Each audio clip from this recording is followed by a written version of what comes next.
আপনাদের আমি বলেছি আজকেই পোস্টমর্টেম রিপোর্ট হবে, ডিএনএ রিপোর্ট। এটা একটা প্রক্রিয়া থাকে, আমরা আশা করছি আগামী 5 দিনের মধ্যে পেয়ে যাব। ডিএনএ স্যাম্পল কালেকশন করা হয়ে গেছে অলরেডি। 12-13 জনের 161 স্টেটমেন্ট নেওয়া হয়েছে। আমরা আশা করছি 7 দিনের মধ্যে বিচার কাজ শুরু হবে। এবং আপনারা জানেন অতীতে বিচার কাজ শুরু হয়ে দ্রুত 7-8 দিনের মধ্যে বিচার কাজ শেষ হওয়ার, ধর্ষণের মামলার 7-8 দিনের মধ্যে বিচার কাজ শেষ হওয়ার নজির আছে অব্যাহত শুনানির মাধ্যমে। 7 দিনের মধ্যে ইনশাআল্লাহ যদি আমরা বিচার কাজ শুরু করতে পারি, আমাদের বিচারক ওনারা সর্বোচ্চ দ্রুততার সাথে ন্যায় বিচার নিশ্চিত করেই বিচার করতে পারবেন। কারণ এখানে এত পারিপার্শ্বিক, এত সাক্ষ্য রয়েছে, ডিএনএ টেস্ট পাওয়া যাবে, তারপর পোস্টমর্টেম রিপোর্ট পাওয়া যাবে। ফলে আমরা আশা করছি খুব দ্রুততম সময়ে এই মামলার বিচার হবে এবং ইনশাআল্লাহ দোষী সাব্যস্ত হলে দৃষ্টান্তমূলক শাস্তি হবে। এটা ছাড়া আপনাদের একটা বলার কিছু নাই।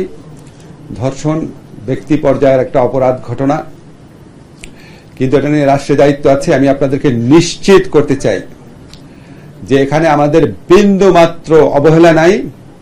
আপনারা দেখেছেন সাথে সাথে অপরাধীদেরকে গ্রেফতার করা হয়েছে, পরের দিন ডিএনএ স্যাম্পল গ্রহণ করা হয়েছে। আজকে আমাদের এই মর্মান্তিক খবর পাওয়ার পর ডাক্তাররা সময় বাঁচানোর জন্য নিজেরা সিএমএইচে গিয়ে দ্রুততম সময়ে পোস্টমর্টেম করার সিদ্ধান্ত নিয়েছেন। আমরা আমাদের দায়িত্ব পালন করব। এই ধরনের জঘন্য ঘটনা ঘটে গেলে মানুষের মন দুঃখ বেদনায় ভরে ওঠে। আমরাও মানুষ, আমাদের মন দুঃখ বেদনায় ভরে আছে। আমাদের কর্তব্য কর্মে কোনো রকম অবহেলা হবে না। কিন্তু আপনাদের কাছে অনুরোধ, এই ইস্যুকে কেন্দ্র করে যারা দেশে নৈরাজ্য সৃষ্টি করতে চায়, আপনারা তাদের দিকে লক্ষ্য রাখবেন। আমরা এই ইস্যুকে কেন্দ্র করে কোনো নৈরাজ্যকে আমরা বরদাস্ত করব না। আমাদের যদি কোনো ভুল ত্রুটি থাকে স্পেসিফিক্যালি বলবেন, অবশ্যই আমরা সেই ভুল ত্রুটির রেসপন্ড করব, জবাবদিহিতা নিশ্চিত করব।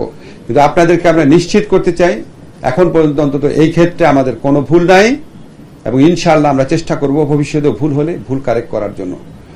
গতকাল আপনাদেরকে একটা এক্সাম্পল আমরা বলেছি যে একটা শিশু ধর্ষণ মামলাতে একজনের যাবজ্জীবন কারাদণ্ড হয়েছিল।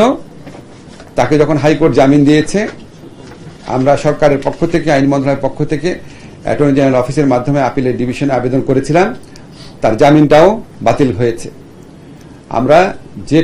আমরা এই ক্ষেত্রে জিরো টলারেন্স তো পুরনো কথা। আপনাদের শুধু একটা জিনিস জানিয়ে রাখি যে আমাদের এই উপদেষ্টা মণ্ডলীতে এমন মানুষ আছেন যারা দীর্ঘদিন নারী এবং শিশুদের অধিকার রক্ষার জন্য আন্দোলন করেছেন অথবা মানব অধিকারের জন্য আন্দোলন করেছেন।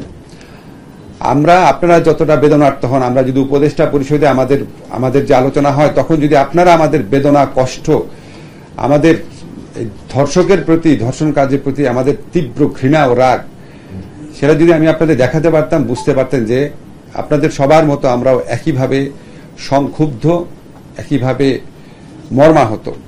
এবং পার্থক্য হচ্ছে আমাদের যেহেতু ব্যবস্থা নেওয়ার স্কোপ রয়েছে, আমরা অবশ্যই সকল রকম ব্যবস্থা নিচ্ছি।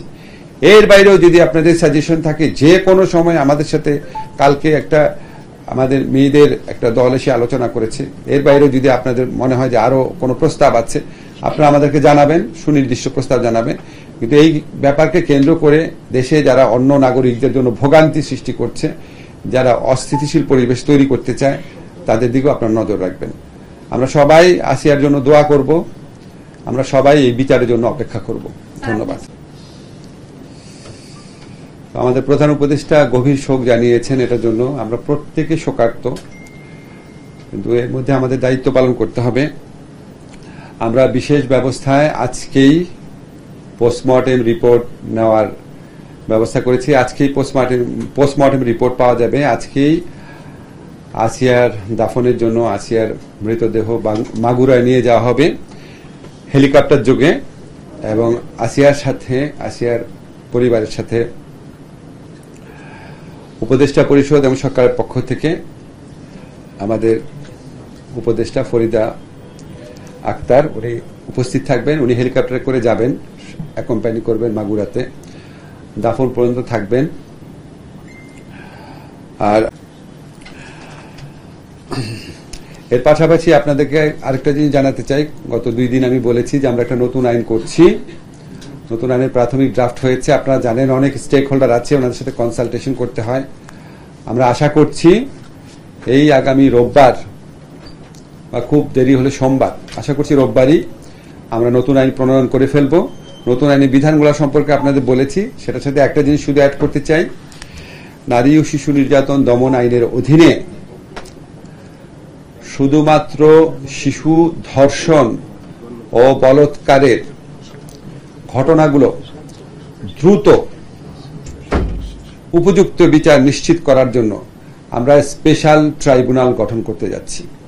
ওই স্পেশাল ট্রাইব্যুনাল গঠনের বিধান থাকবে, যে স্পেশাল ট্রাইব্যুনাল কাজ হবে শুধুমাত্র শিশু ধর্ষণ আর বলাৎকারের ঘটনার বিচার করা, যাতে এটা দ্রুত করা যায়, যাতে এখানে সর্বোচ্চ রাষ্ট্রের মনোযোগ দেওয়া যায়।